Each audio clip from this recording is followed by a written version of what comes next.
On Orith Prime, humanity is being welcomed into the coalition, but Analyst Teren notices something impossible outside the moon, and the humans react like they already expected it.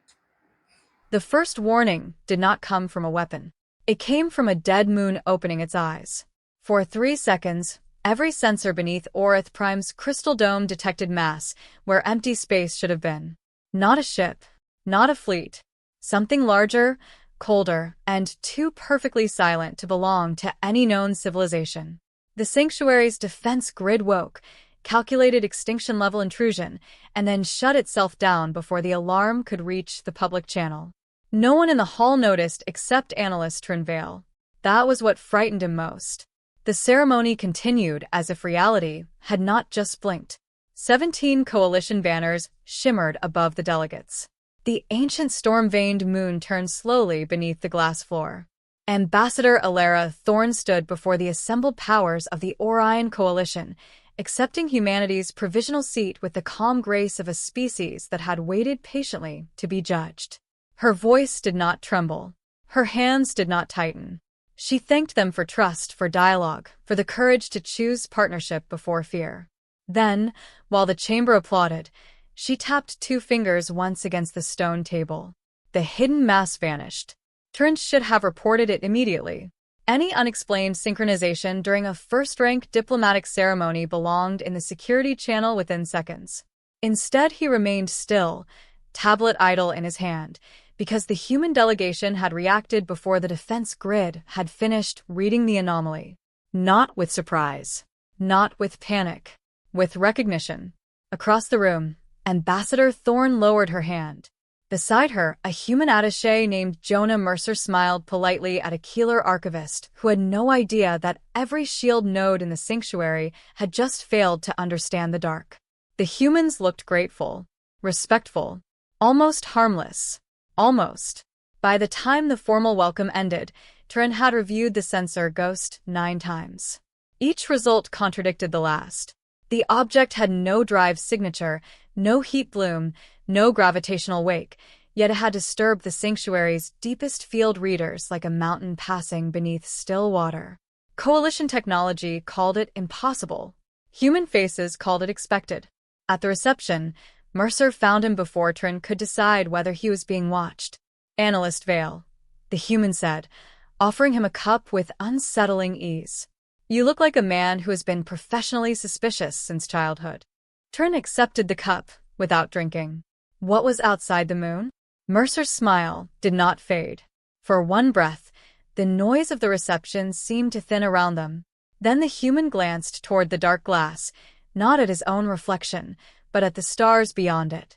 Wrong question, Mercer said softly. You should be asking why it came early. Mercer left the question hanging there as if it belonged to the room and not to him. Then he turned away with the effortless social grace of a man returning to harmless conversation, leaving Teren with a cup in his hand, a dozen diplomatic voices around him, and the sudden understanding that humanity had not arrived at Orith Prime to be evaluated. They had arrived because something else was already moving toward the sanctuary, and they had known before anyone gave them permission to matter. Teren did not follow him. That would have been too obvious, and obvious things were easy to manage. Instead, he stayed where he was, letting the reception continue around him while he watched the human delegation through reflection, distance, and borrowed glances. Ambassador Thorn spoke with the high envoy of the Serix in calm, measured phrases. 2 human aides listened more than they talked. A military officer with silver at his temples stood near the eastern aperture and never once looked bored, though the conversation beside him had dissolved into ceremonial trade compliments. They all appeared exactly as a young civilization's representatives should appear, respectful, alert, grateful for access to the room where decisions were made. And yet none of them looked like they were waiting for approval. That thought followed Teren into the sanctuary archives after second watch. He entered through the lower gallery, passing beneath statues of extinct founders whose names had become principles, not people. Orith Prime had been built as neutral ground after the Meridian collapse, a place where no empire could bring a fleet within firing range without triggering every treaty alarm in civilized space. Its value was not military. Its value was symbolic. No species attacked Orith Prime because attacking Orith Prime meant declaring war on the idea that the galaxy could still sit at one table, which made the hidden mass echo worse. If something had reached this system unnoticed, it had not chosen a battlefield. It had chosen the one place where fear could spread faster than fire. Teren opened the ceremony logs first. The anomaly lasted 3.7 seconds. During that span, the eastern shield nodes registered pressure from outside the mapped volume, then reported nothing. The deep field readers recorded a mass estimate so large the system automatically flagged it as corrupt. The thermal grid found no heat. The motion net found no vector. The gravitational lattice detected a shape without a path, a presence without a rival. According to every sane model, nothing had entered the system.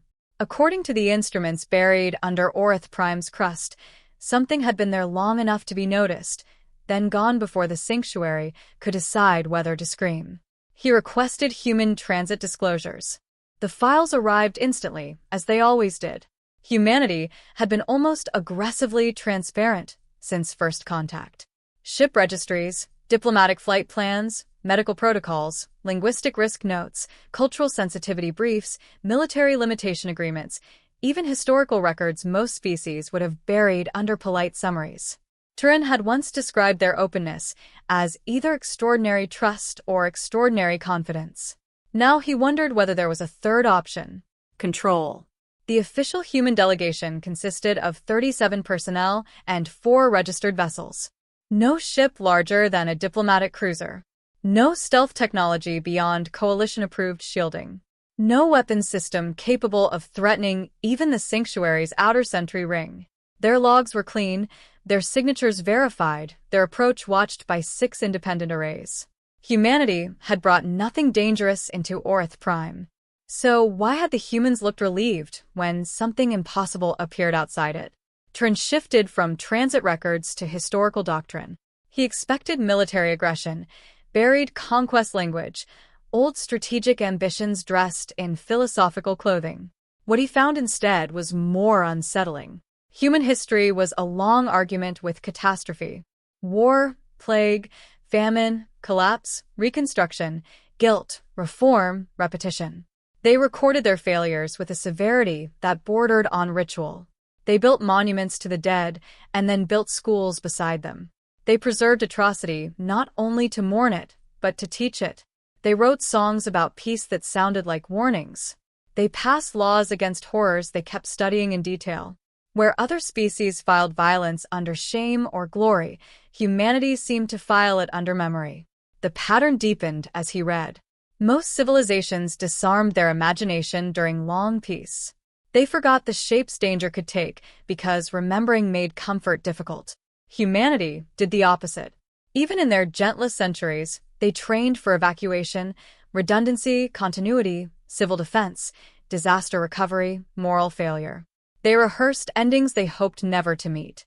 They asked what would happen if the power failed, if the water stopped, if the sky burned, if leadership broke, if allies hesitated, if promises arrived late. They did not trust peace to remain peaceful simply because it was beloved. Teren leaned back from the screen, and the old archive chamber seemed colder than before. He had misread them. Perhaps the whole coalition had.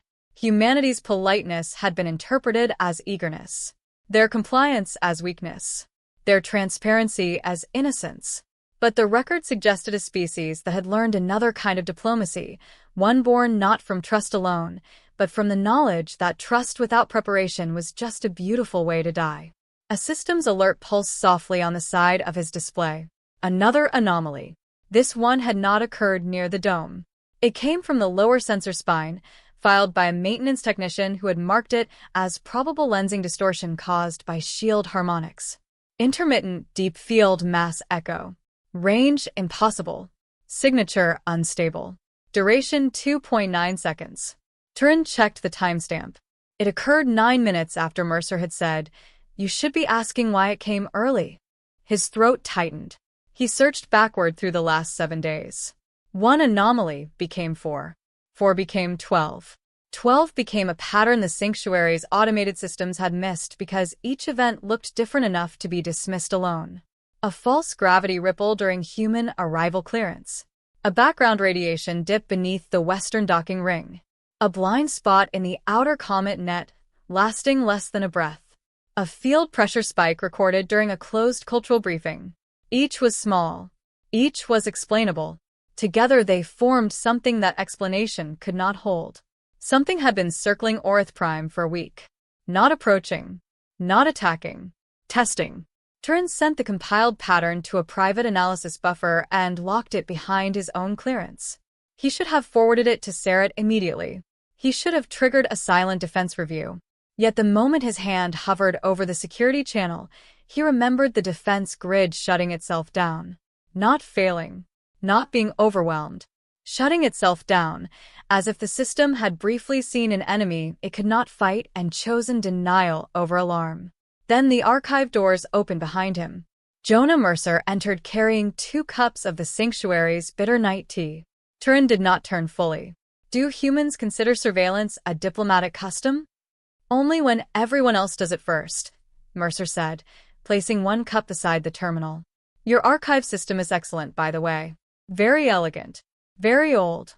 Very convinced that anything dangerous will announce itself with a proper signature. Teren stood. You knew I would find the pattern. I hoped you would. That answer was worse than denial. Mercer looked at the screen, not with alarm, but with a tiredness too old for his face. The first anomaly was not ours. Teren waited, every instinct sharpening. The second was not ours either, Mercer continued. By the third, we knew what was happening. By the fourth, we knew Orith Prime systems were being taught to ignore it. By whom? Mercer's gaze lifted from the display to Teren. The charm was gone now, and without it he looked less like a liaison and more like someone who had spent years rehearsing how much truth a stranger could survive at once. There is a civilization beyond the Perseid Dark that your coalition has no name for, he said. Humanity found evidence of them 86 years ago, before we found you. We call them the Null Choir because every world they pass goes quiet before it dies. Teren felt the room narrow around the words. If they are here, he said carefully, why has humanity said nothing? Because they are not here to invade, Mercer replied. Not yet. Teren has seen the hidden mess, Thorn's silent signal and Marcel's strange calm. Now the Null Core has been named, a force that makes worlds go silent. But if they are not invading yet, what are they waiting for? The terminal chimed before Teren could ask what that meant. A new entry appeared in the live sensor feed, uploaded from the outer shield lattice without technician approval. 3 seconds of data. A shape without heat. Pressure without mass. A shadow folded behind the moon. Then a message printed itself across the archive screen in perfect coalition standard. We have counted the new species. Mercer went still. For the first time since Teren had met him, the human looked afraid. For several seconds neither of them moved. The archive chamber remained quiet around them, full of ancient walls, sleeping terminals, and the soft blue glow of a message that should not have existed. Orith Prime's systems were closed. Its diplomatic channels were layered behind encryption older than half the coalition. No outside force could write directly into the sanctuary's live feed without first passing through sentry relays, military firewalls, and a dozen silent alarms. Yet the words remained there, clean and patient, as if the darkness beyond the moon had not hacked the system but simply reminded it who was allowed to speak. We have counted the new species. Teren looked at Mercer. What does that mean? Mercer did not answer immediately. He was staring at the message the way a soldier might stare at a mine he had almost stepped on. Fear had touched him, but only for an instant. Now something colder was replacing it, not calm exactly, but discipline returning under pressure. He set his cup down very carefully, pulled a small slate from inside his coat, and pressed his thumb against its surface. No signal left the room that Teren could detect, but somewhere far above them, or far beyond them, something answered. Tell me what it means, Teren said. It means they finished the first model. The first model of what? Us, Mercer said. Humanity. The Coalition. This room. Every choice available after tonight. The archive lights flickered once. Not from power loss. From interference passing through the walls like a silent hand. Teren reached for the security channel this time, and Mercer did not stop him. The alert went out under priority silence, first to Seret, then to the Sanctuary's Inner Defense Office, then to the Coalition's Emergency Council Network. Responses returned within seconds. Authentication checks. Demand for clarification. Requests for raw data. Then the second message arrived before any living authority could assemble around the first. New species classification. Unstable variable. Teren felt the phrase enter him with the weight of a verdict. He had spent his life studying political risk, social fracture, behavioral prediction, all the ways fear turned organized civilizations into crowds. He knew how words could shape reactions before anyone understood them. Unstable variable was not an insult. It was a category. A thing to be measured, contained, corrected. Mercer exhaled slowly. They are early. You said that before. I was hoping I was wrong. The Emergency Council convened in 12 minutes, not in the Grand Hall but in the sealed lower chamber beneath the sanctuary's western route. Only senior delegates were admitted. The doors closed behind Teren, Mercer, Ambassador Thorn, Seret, and 11 Coalition authorities whose expressions ranged from disbelief to controlled anger.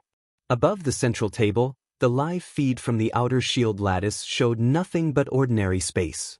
That made it worse. Everyone in the room had seen the messages. Everyone had verified the intrusion. The enemy had touched the sanctuary and then withdrawn its hand, leaving behind no target for retaliation and no proof comforting enough to dismiss. Seret spoke first. Ambassador Thorn, your delegation will explain what you know. There was no courtesy in it now. Ilara Thorn stood at the far side of the table, the same woman who had thanked the Coalition with such careful warmth hours earlier. The warmth was still there, but it had retreated behind purpose. 86 years ago, a human deep survey probe crossed the Perseid Dark and found a system with 12 inhabited worlds. A murmur moved through the chamber. Teren understood why. Coalition records listed no inhabited systems beyond the Perseid Dark. That region was considered unstable, difficult to map, and strategically irrelevant. Thorn continued. The probe found cities, orbital farms, water traffic, communication lattices, signs of a civilization at least 6,000 years old. When the second probe arrived 9 months later, every signal was gone. No war debris. No evacuation trails. No climate collapse. Just intact worlds with no living transmission from any surface. Plague? Asked one envoy. No, Mercer said. Absence. The word chilled the room more effectively than any detailed report could have. Thorn touched the table, and a human file opened inside the Coalition display. Teren expected images of devastation. Instead he saw order. Cities unburned. Transit systems idle. Harbors filled with motionless vessels. Fields still green. Towers still lit by automatic grids. A civilization erased so cleanly that its machines had continued serving the dead. We found the pattern again, Thorn said. Not once. 37 times. Dead systems spread along a curve moving slowly toward mapped civilization. Every site shared one feature. Before silence, each world received a mathematical sequence embedded in its own communication bands. We never translated the sequence fully, but our researchers understood enough to know it was not a warning. It was a measurement. Seret's eyes narrowed. And you hid this from the Coalition. We did not know the Coalition existed then, Thorn replied. By the time we reached your borders, we had already spent decades trying to understand what was coming behind us. The accusation did not vanish, but it shifted. Teren felt it happen across the room, that subtle recalibration when anger finds a shape more complicated than betrayal. A defense marshal leaned forward. What are they? Mercer answered this time. A civilization that surrendered decision-making to predictions so completely that prediction became doctrine. They do not conquer. They reduce uncertainty. When a species reaches a threshold they cannot reliably model, they erase it before it can alter the future. Why come to Orith Prime? Seret asked. Mercer looked toward Teren for a moment, and Teren realized with sudden discomfort that the answer had something to do with the ceremony, the vote, the human seat at the Outer Council. Because today changed the model, Mercer said. Until this summit, humanity was isolated. A dangerous variable, but a contained one. Once the Coalition accepted us, even provisionally, we became connected to every major political, military, and cultural system in your civilization. We stopped being one species they could count alone. We became a contagion of unpredictability. Several delegates reacted sharply to the word contagion. Thorn did not correct him. The defense marshal turned on her. Then your presence here endangered the sanctuary. Yes, Thorn said. The honesty was so immediate that the room went still. Then she added, and it may be the only reason the sanctuary is still alive. The lights dimmed. Not fully. Just enough for every face to change. The outer shield feed fractured into static, then returned with a new image. A ring of darkness had formed beyond Orith Prime's far orbital boundary. It was not visible by ordinary optics. The display rendered it through gravitational distortion, a circular absence where stars bent around nothing. One ring became 3. 3 became 9. They were not ships in any recognizable sense. They were decisions given shape, black geometries hanging in silence around the sanctuary that no fleet had seen arrive. The Coalition Defense Marshal whispered something in her own language. Teren did not need translation. The Null Choir had not come early. They had been here long enough to surround them. Every defense node on Orith Prime came alive at once. The sealed chamber filled with hard red light. Military channels opened and overlapped.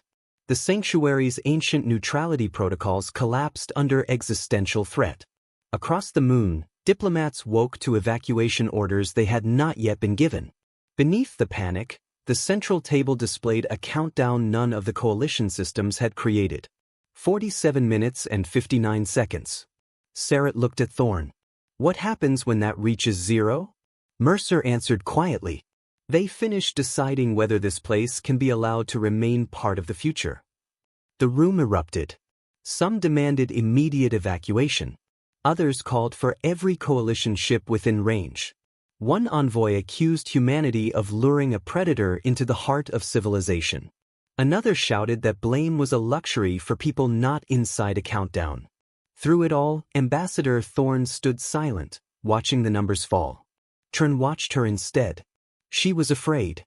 He could see it now because he had learned where to look. Not in the face. Not in the voice. In the stillness of her hands. But beneath the fear there was something else, something that had been present since the ceremony and hidden under every diplomatic phrase. Expectation. You have a plan, Teren said. The chamber noise faltered. Thorn turned toward him. We have a chance. That is not the same thing. No, she said. It is not. Seret's voice dropped dangerously low. Explain. Thorn activated a second file. This one did not come from Coalition archives. It unfolded in human encryption, then translated itself into shared display layers. Teren saw trajectories, false communication paths, cultural data packets, old probe routes, and a lattice of decisions stretching back decades. Humanity had not merely discovered the Null Choir. Humanity had been feeding it information. Not lies. Something more subtle. Contradictions. Human mercy following human violence. Cooperation after betrayal. Self-sacrifice by commanders who had every logical reason to retreat. Cities rebuilding enemies. Survivors preserving the names of those who had harmed them. Patterns no pure survival model could weight correctly because the actions were not irrational, but they were not reducible either. Mercer spoke into the silence. They erase what they cannot predict. So we made prediction expensive. Teren's pulse slowed as understanding arrived piece by piece. The humans had not come to Orith Prime because they had been careless. They had come because joining the Coalition would force the Null Choir to expand its model from one unstable species to 48 interconnected ones. A contained problem would become a galactic equation. The enemy would have to decide whether humanity's unpredictability could spread through alliance, trust, imitation, shared defense, grief, and hope. You used the ceremony as bait, Sarat said. Thorn did not flinch. We used ourselves as bait. There is a difference. The countdown reached 39 minutes. Then the table displayed one final incoming message. Remove the new species, and the rest may continue. No one spoke, because the offer was clear enough for every civilization in the room to understand. The Null Choir has trapped the coalition with one choice: surrender humanity or survive. Humanity used itself as a bait, but now the real test begins. Will the coalition protect humans or become exactly what the enemy predicted? The Null Choir was not attacking Orith Prime yet. It was giving the coalition a choice: surrender humanity. For one long moment, the sealed chamber became more dangerous than the darkness outside it. The Null Choir had done what no weapon could have done so cleanly. It had placed every fear on the table and given fear a reasonable voice. Surrender one young species. Preserve the sanctuary. Preserve the coalition. Preserve the old routes, the old treaties, the old illusion that survival could be purchased by cutting away the newest part of the future before it spread. Teren watched the thought move through the room before anyone dared speak it. Some faces hardened in disgust. Some lowered in shame. Some did not move at all, which was worse. The countdown continued above them, indifferent and precise. 37 minutes and 12 seconds. Sarat was the first to break the silence. No. It was not loud, but it struck the chamber like a door closing. A smaller envoy turned sharply toward her. You cannot answer for all of us. I answered for myself, Sarat said. The rest of you may decide whether you still deserve a coalition. That changed the room. Not enough, not completely, but enough for the offer to stop feeling like strategy and start feeling like a mirror.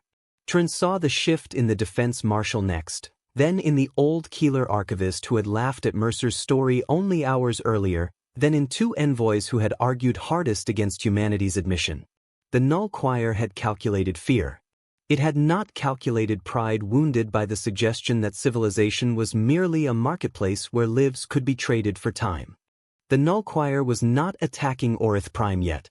It was giving the coalition a choice: surrender humanity. For one long moment, the sealed chamber became more dangerous than the darkness outside it. The Null Choir had done what no weapon could have done so cleanly. It had placed every fear on the table and given fear a reasonable voice. Surrender one young species. Preserve the sanctuary. Preserve the coalition. Preserve the old routes, the old treaties, the old illusion that survival could be purchased by cutting away the newest part of the future before it spread. Teren watched the thought move through the room before anyone dared speak it. Some faces hardened in disgust. Some lowered in shame. Some did not move at all, which was worse. The countdown continued above them, indifferent and precise. 37 minutes and 12 seconds. Sarat was the first to break the silence. No. It was not loud, but it struck the chamber like a door closing. A smaller envoy turned sharply toward her. You cannot answer for all of us. I answered for myself, Sarat said. The rest of you may decide whether you still deserve a coalition. That changed the room. Not enough, not completely, but enough for the offer to stop feeling like strategy and start feeling like a mirror. Teren saw the shift in the defense marshal next, then in the old Keeler archivist who had laughed at Mercer's story only hours earlier, then in two envoys who had argued hardest against humanity's admission. The Null Choir had calculated fear. It had not calculated pride wounded by the suggestion that civilization was merely a marketplace where lives could be traded for time. Ambassador Thorn looked at them all, and for the first time since the ceremony, her composure almost broke. Not into panic. Into gratitude she had no time to express. Mercer leaned toward the display. They are listening. How? The defense marshal asked. To everything, Mercer said. Language, posture, delay, dissent, silence. This is the judgment phase. They are not waiting for your formal vote. They are measuring what kind of future you become under pressure. The countdown fell below 35 minutes. Then Orith Prime answered. Not through one channel but through hundreds. Sarat opened the sanctuary's emergency diplomatic band and transmitted refusal in the old coalition legal code. The Keeler archivist sent the founding oath in 12 dead languages. The defense marshal ordered every nearby patrol to burn toward the sanctuary, even though every officer knew they would arrive too late to save it if the attack began. Across the moon, frightened delegates who had been evacuated into lower shelters began recording their own messages, not because anyone had asked them to, but because fear needed somewhere to go. Some were formal declarations. Some were prayers. Some were insults translated poorly into machine-readable syntax. One young clerk sent only the list of every human name registered at the summit, followed by the words, "They are under our protection." The black geometries outside the moon did not move. The countdown continued. 21 minutes and 8 seconds. Teren found himself at the central console without remembering crossing the room. The sanctuary's cultural archive was still linked to the emergency band. He had clearance to restrict it, protect it, preserve it from contamination. Instead he opened it. Not the military files. Not strategic doctrine. Not the carefully polished records civilizations preferred to show one another. He opened the private memory vaults, grief rituals, children's songs, apology ceremonies, legal reforms written after atrocities, treaties signed by enemies whose dead had not yet been buried, monuments built by victors to honor those they had once feared. Sarat saw what he was doing. Analyst. We cannot outgun a species that came to judge prediction, Teren said, his voice sounding distant to his own ears. But perhaps we can make the prediction larger. Mercer looked at him then, and something like fierce approval moved across his face. Humanity added its own archive next. The file was enormous, too large for any diplomatic channel, so the humans did not send it as a document. They sent it as a flood. A living storm of memory poured into the open band. Cities burning and then rebuilding, soldiers carrying enemy children from ruins, old courts condemning old victories, mothers singing during evacuations, scientists arguing over whether knowledge without conscience was just another weapon, prisoners forgiven, tyrants resisted, strangers sheltered, names carved into stone so the dead would not become statistics. It was not flattering. That was what gave it power. Humanity did not present itself as innocent.